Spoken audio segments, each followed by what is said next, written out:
आ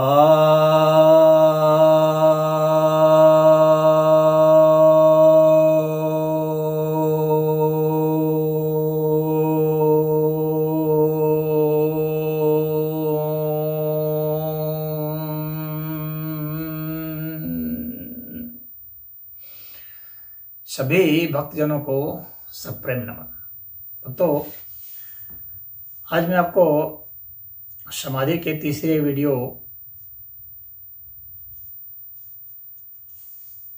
में ले आता हूँ। पहले दो वीडियो में मैं वेद में और योग सूत्र में और गीता में और घेरण संहिता में, हठ प्रदीपिका में और नाट्य शास्त्र में, आयुर्वेद में और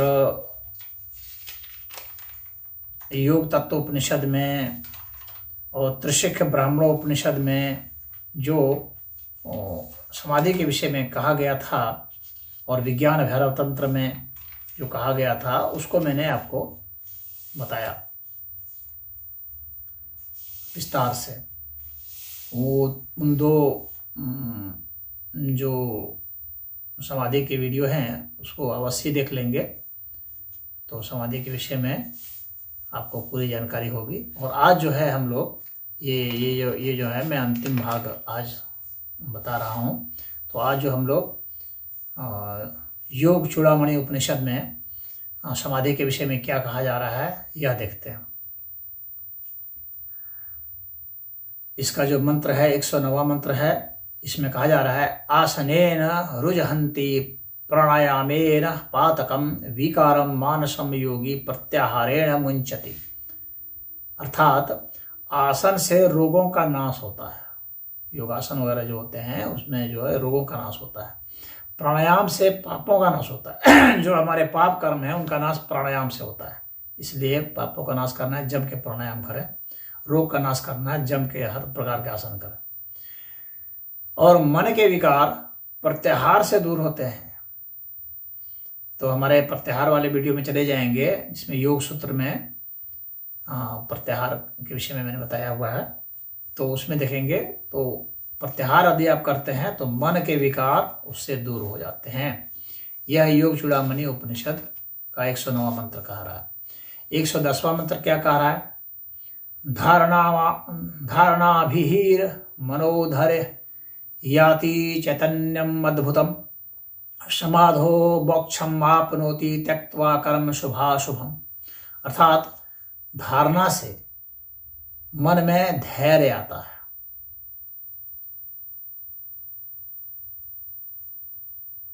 और समाधि द्वारा अद्भुत चैतन्य प्राप्ति होती है।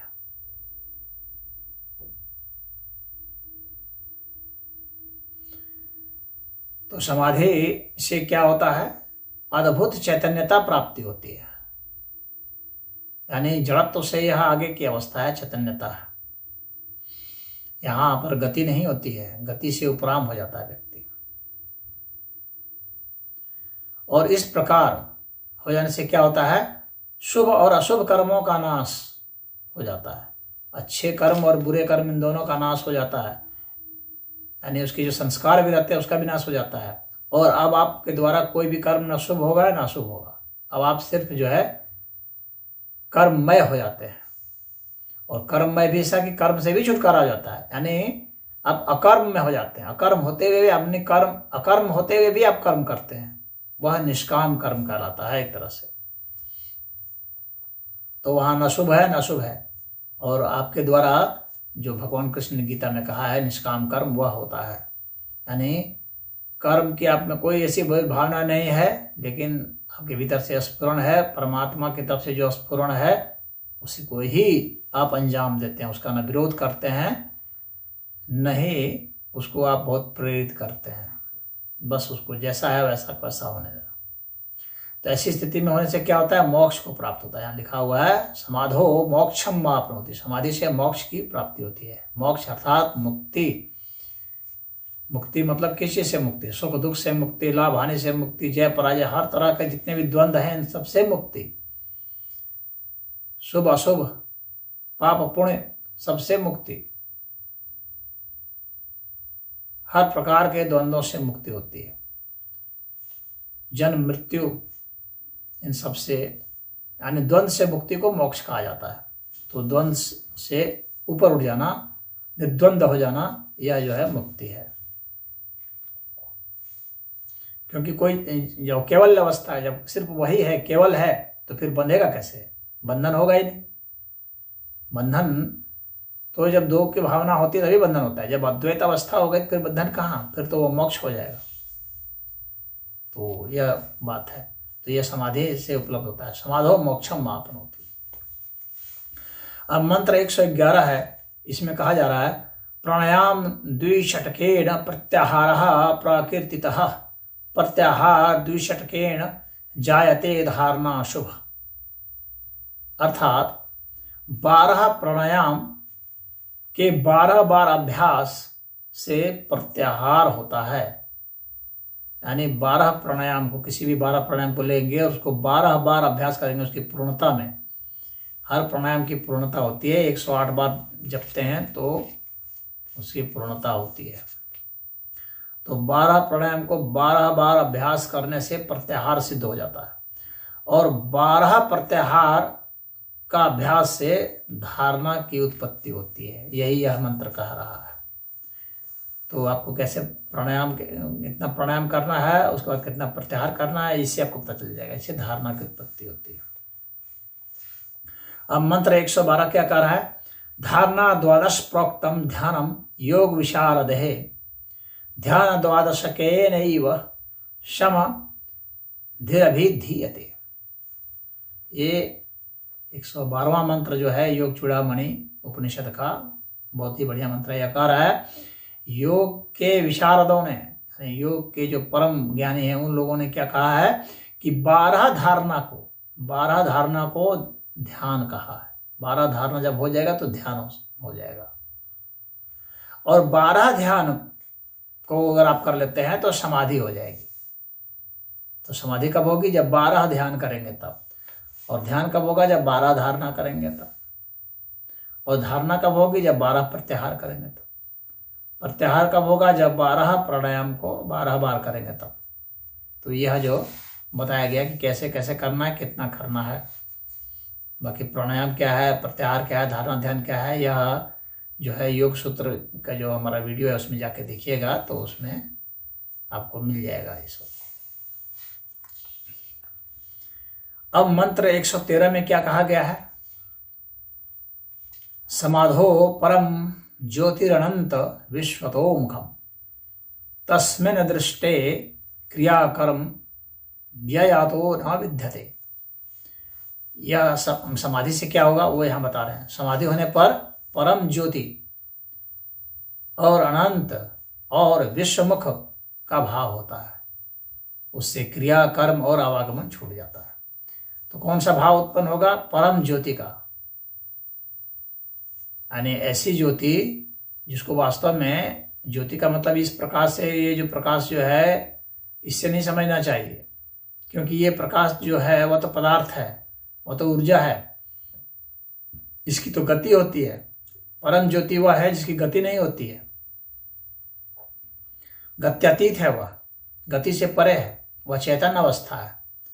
और यह जो प्रकाश है यह पदार्थ अवस्था है यह उसी का, यानी उसी परम ज्योति की यह एक ज्योति है, ऐसा समझ लीजिए आप। उसी परम ज्योति की स्थूल अभिव्यक्ति से यह प्रकाश है। इसलिए प्रकाश जो है बहुत सूक्ष्मतम तरंग है, लेकिन वह परम ज्योति है, परम सूक्ष्मतम है और उसका कोई आकार नहीं है। इसका तो आकार है, फोटोन का आकार होता है, लेकिन उस परम ज्योति का कोई आकार नहीं होता है, इसीलिए उसकी गति भी नहीं होती, वो गत्यातीत है और उसका अभाव भी नहीं होता है। वह उपलब्ध होता है, वह समाधि अवस्था में उपलब्ध होगा। और फिर उसके लिए लिखा है और अनंत अवस्था की अनुभूति होगी। इसके पहले अनंत अवस्था की अनुभूति नहीं होती है। अनंत का मतलब जहाँ कुछ अंत नहीं होता, जिसका अंत नहीं होता है, परमात्मा का अंत नहीं होता है। और अनंत होने के कारण क्या होता है, वहाँ फिजिक्स के और बायोलॉजी के और केमिस्ट्री के सब चीज़ के जो है विज्ञान के सारे नियम वहाँ पर समापन कर जाते हैं। उन नियमों के आधार पर आप उसको जज नहीं कर सकते हैं, यानी परम ज्योति को आप आंक नहीं सकते हैं, अनंत है। इसीलिए समाधि को भी आप जो है इंस्ट्रूमेंट के जरिए आप नहीं आंक सकते हैं। आप समाधि के लक्षण तो देख सकते हैं, जो कि हमारे मन बुद्धि चित्त अहंकार में प्रकट हो जाए, या हमारे मस्तिष्क में, हमारे हृदय में, हमारे फेफड़े में, हमारी कोशिकाओं में प्रकट हो जाए। वहाँ तो आप उसके लक्षण देख सकते हैं, लेकिन समाधि को आप डिटेक्ट नहीं कर सकते, क्योंकि वह अनंत अवस्था होती है। अनंत अवस्था में फिजिक्स का, केमिस्ट्री का, विज्ञान का कोई भी लॉ काम नहीं करेगा। और विश्वमुख, विश्व मतलब सब जगह, सर्वत्र, कोई जगह बाकी नहीं है। तो सर्वत्र जो है उसकी उपलब्धता, उसका भाव होता है, यानी परमात्मा का कभी अभाव नहीं होता। उसको कहीं ये नहीं जाना कि मंदिर जाना है खोजने के लिए भगवान को, उसको जो है हर समय हर जगह उपलब्ध है, हर चीज़ ही उसके लिए वही है। यानी विश्व यानी सब कुछ वह हो जाता है, परमात्मा सब कुछ परमात्मा है। इसकी अनुभूति उसको होती है कि सब कुछ परमात्मा है, परमात्मा का सिवाय कुछ नहीं है। इसकी अनुभूति उसको होती है समाधि अवस्था में। और इससे क्या होता है, क्रिया कर्म और आवागमन से छूट जाता है वह, यानी किसी प्रकार की क्रिया, यानी कोई भी प्रकार की गति, इससे छुटकारा हो जाता है, वह गति से ऊपर उठ जाता है। किसी प्रकार का कर्म, यानी उस गति को जो हमारा मन निर्देशित कर रहा है वह छूट जाता है। जब क्रिया से छूट गया तो क्रिया के साथ जो मन लगा रहता है, जो जिससे कर्म होता है, वह भी छूट जाता है, क्योंकि मन सूक्ष्म होकर के धीमे हो गया है। मन से जो है सूक्ष्म बुद्धि, बुद्धि से जो सूक्ष्म हो जाएगा वह विवेक, विवेक से जो सूक्ष्म हो जाएगा वह प्रज्ञा, प्रज्ञा से जो सूक्ष्म हो जाएगा वह धी होता है।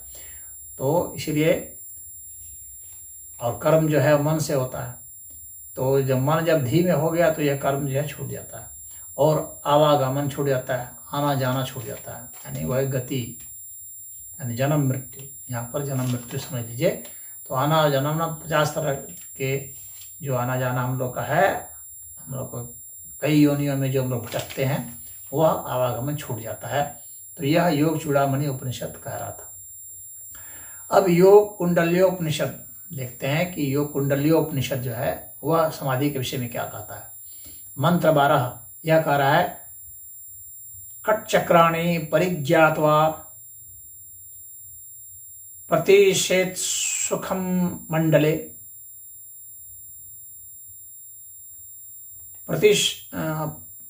प्रतिशेत सुख मंडले परवेश्वेत्वायु आकृष्य तैर्वो ऊर्ध्वम नियोजयेत। अर्थात यह मंत्र कह रहा है कि खट चक्र, यानी जो मूलाधार चक्र है, स्वाधिष्ठान, मणिपूरक, अनाहत, विशुद्धि और राज्य, ये चक्र जो है, इनका ज्ञान प्राप्त कर लेने के बाद जो मंडल जो है वह सहस्र सुख दल कमल, यानी सहस्रार में प्रवेश कर जाता है चक्र के बाद, और प्राण को ऊर्ध्व भाग में खींच कर स्थित करे। तो योगी कह रहा है कि अपने प्राण शक्ति को इन चक्रों से होते हुए, यानी अपने सूक्ष्म शक्ति को इन चक्रों से होते हुए सहस्रार चक्र तक ले जाए। मूलाधार से होते हुए स्वाधिष्ठान से मणिपूरक, मणिपूरक से होते हुए अनाहत, अनाहत से विशुद्धि, विशुद्धि से आज्ञा चक्र, और वहां से फिर सहस्रार चक्र। तो ये खट चक्र का है, कह रहा है कि यह कुंडलियोपनिषद, योग कुंडलियोपनिषद जो है वो यह कह रहा है इन सभी चक्रों का भेदन कर देना। कहने का मतलब इनका यह है प्राणवायु से, यानी श्वास को अपना, जैसे जैसे श्वास को हम धीमा करते हैं, अब कैसे प्राण को खींचेंगे, आपके मन में ये बात होगी। तो जैसे जैसे हम प्राण को धीमा करेंगे, यानी जैसे जैसे हम श्वास प्रश्वास धीमा करेंगे, धीमी गति से श्वास प्रश्वास लेंगे, तो वैसे वैसे क्या होगा कि हमारा चक्र भेदन शुरू हो जाएगा। जितना धीमा हम श्वास लेंगे उतना ही धीमा जो है हमारा जो है वह जो चक्र भेदन जो है प्रक्रिया शुरू हो जाएगी और जो है वह ऊर्ध्वगमन शुरू हो जाएगा, धीरे धीरे ऊर्ध्वगमन शुरू हो जाएगा, चक्रों का भेदन शुरू हो जाएगा। यानी आपको क्या करना है, श्वास प्रश्वास पर ध्यान देना है और उसको धीमा करना है। और धीमा कब होगा, जब ठोस भोजन नहीं लेंगे, जब कोई बहुत काम धाम कुछ नहीं करेंगे, साधना के समय स्थिर बैठे रहेंगे या लेटे हुए भी कर सकते हैं, लेकिन बैठा हुआ ज़्यादा अच्छा माना जाता है। तो खुले आकाश में या जहाँ वायु का शुद्ध संचार हो वहाँ आपको इसको धीरे धीरे करना है। तो जैसे जैसे श्वास प्रश्वास को आप धीमे करते जाएंगे, श्वास प्रश्वास में लीन होते जाएंगे, श्वास जैसे जैसे छोटी से छोटी होती जाएगी। यानी 1.5 मिनट में जब एक सांस जब आने लगेगी लगभग, तो श्वास इतनी धीमी हो जाती है कि पता भी नहीं चलता। और त्वचा से भी आपके कुछ जो है श्वसन प्रक्रिया चलती रहेगी और इसके कारण जो है आप समाधि में चले जाएंगे और लगेगा कि पल्स रेट रुक गया, हृदय गति रुक गई, दिमाग ठहर गया, इस तरह से सब लगेगा। तो षट चक्र का भेदन हो जाता है। अब मंत्र 13 जो है क्या बता रहा है, एवं संभयस्ते वायुं स ब्रह्मांडयो भवेत्।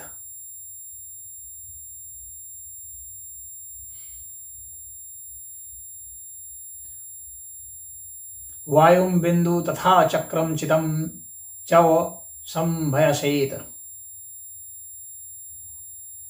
समभ्यसेत। तो इस मंत्र में ये कहा जा रहा है कि इस प्रकार अभ्यास से, जैसे मैंने आपको अभ्यास बताया, प्राणवायु जो है वह ब्रह्मांड में स्थित हो जाती है। समग्र ब्रह्मांड जो है, हर तत्व का, हर चीज का जो ब्रह्मांड है उसमें स्थित हो जाना। यानी ब्रह्म का जो सूक्ष्म स्वरूप है, ब्रह्मांड का मतलब क्या, ब्रह्म यानी ईश्वर, ईश्वर का हर उसका जो सूक्ष्म रूप है, तो उसका जो प्राणवायु है वह ब्रह्मांड में स्थित हो जाती है। अब ये जो प्राणवायु है, प्राणवायु वायु बिंदु तथा चक्रम, चक्र तो मैंने आपको बता ही दिया, खट चक्र, और बिंदु मतलब जो है वह निराकारता, बिंदु हो जाना, निराकार हो जाना, किसका, शक्ति का। तो वायु जो है प्राण शक्ति है, यहाँ पर वायु जो लिखा हुआ है प्राण शक्ति है। तो प्राण शक्ति जो है बिंदु मतलब सूक्ष्म हो जाना, इतना सूक्ष्म हो जाना, निराकार हो जाना, चक्र का भेदन कर देना और चित्त का सम अवस्था में हो जाना, चितम चैव समभ्यसेत। तो चित्त का सम अवस्था में हो जाना यह जो है समाधि है। इस तरह से समाधि होती है। यानी प्राणवायु को आपको निराकार में स्थित कर देना है, बिंदु में चक्र भेदन करते हुए करना है और चित्त को सम स्थिति में कर देना है। यह जो है समाधि है, यह जो 13वां मंत्र कह रहा है। तो यह अभ्यास से होगा। अब जो है 14वां मंत्र क्या कह रहा है, योग कुंडल्यो उपनिषद का,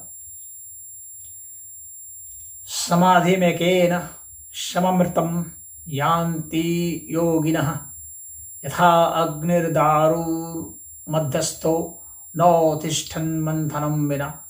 कह रहे हैं कि योगी समाधि में पहुंचकर अमृत तत्व को, यानी जो अमर तत्व है, शाश्वत तत्व है, उसको प्राप्त कर लेते हैं।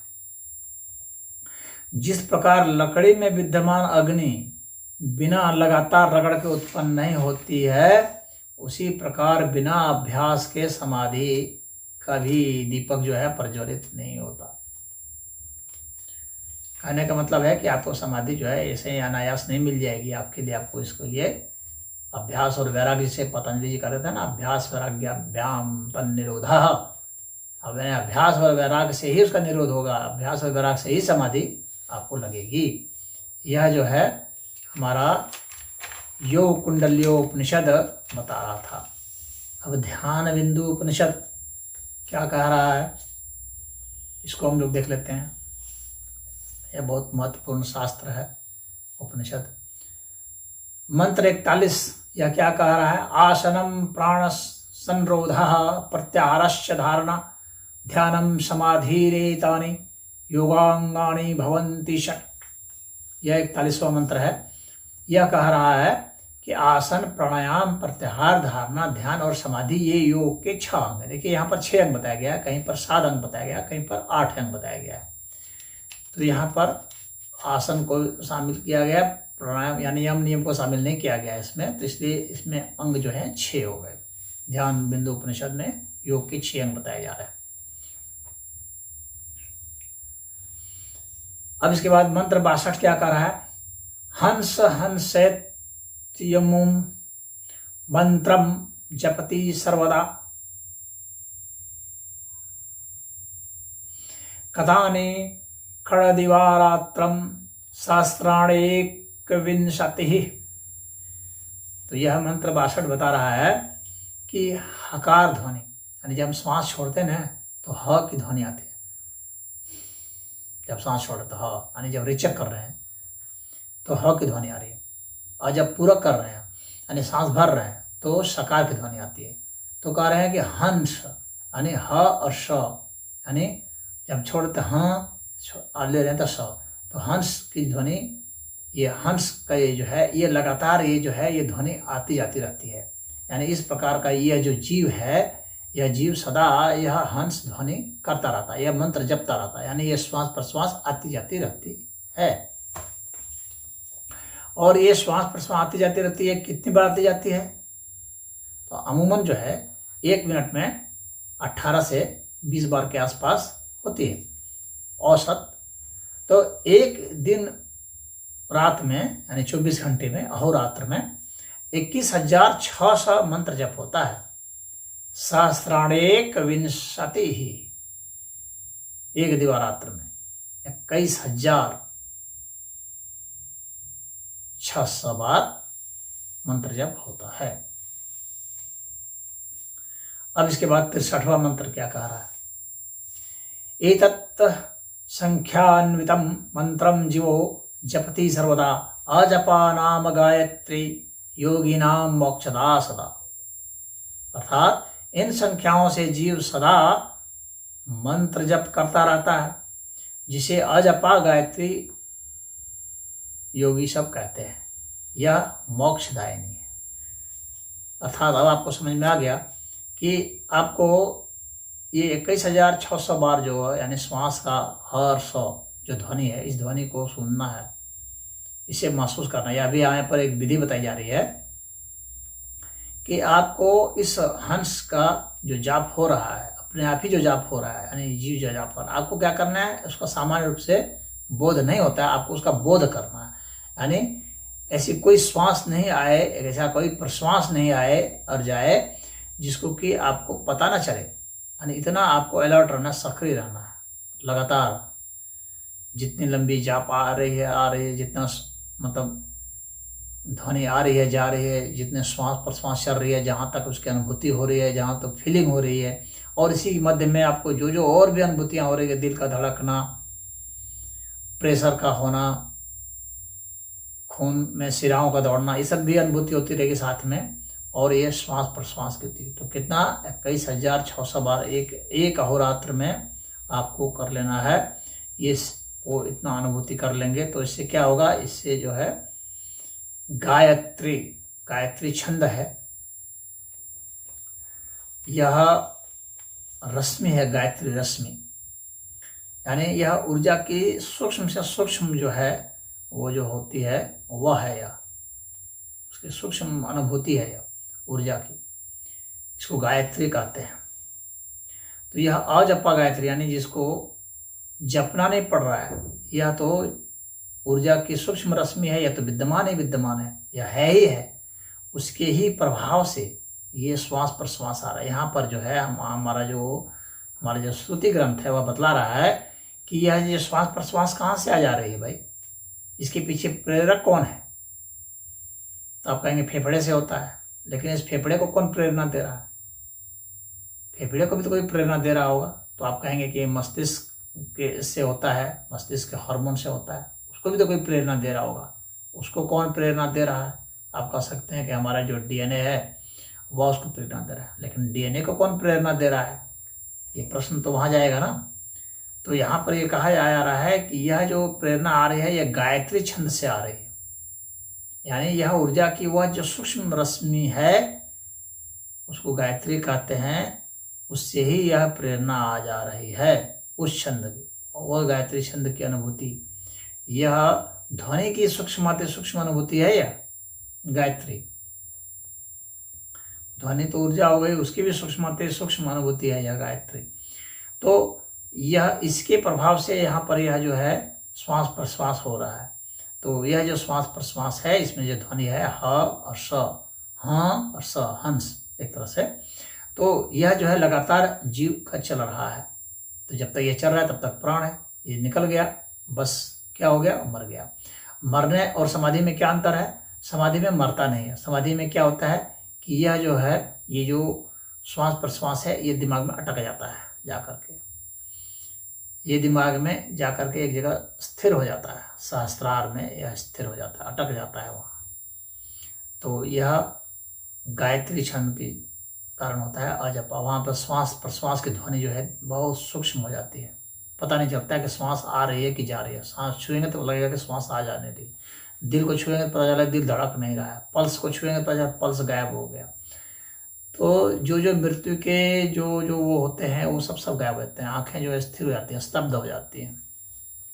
ये सब जो है मृत्यु के लक्षण होते हैं, लेकिन ये मृत्यु नहीं होती है। मृत्यु में तो प्राण बाहर निकल जाएगा, जो प्राण वायु है ये बाहर निकल जाएगा। लेकिन इसमें क्या है, इसमें बाहर नहीं निकलता बल्कि सहस्त्रार में यह जाकर के स्थिर हो जाता है वहाँ पर। तो यह गायत्री है। तो ये कहा जाता है कि इस तरह से अजपा जाप है। तो लगातार आपको इसका जो है आपको होश पूर्वक जो है इसको फील करना, अनुभूत करना है। तो यह क्या कहा गया, यह मोक्षदायिनी है, इसी से मोक्ष होता है यानी मुक्ति होती है।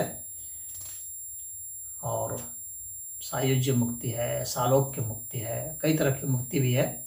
यानी मुक्ति का मतलब द्वंद्व से मुक्त हो जाना,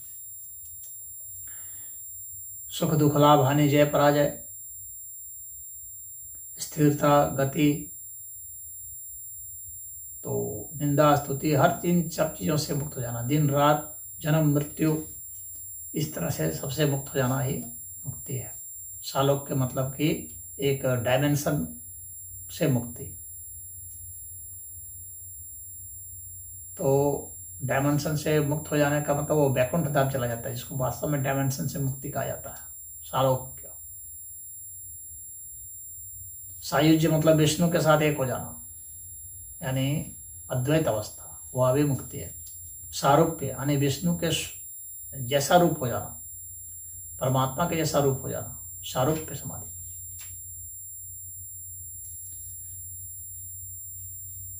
तो इस तरह से जो है यहाँ पर जो है समाधि के विषय में हमने चर्चा कर दी।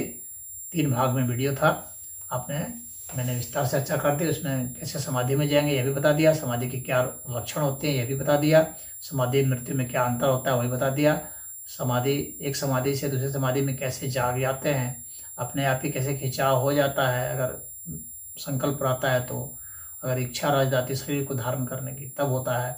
और जो दूसरे लोग समाधि में गए हैं तो उसमें भी आप प्रवेश कर सकते हैं, क्योंकि वहाँ पर जो है एक रूपता आ जाती है।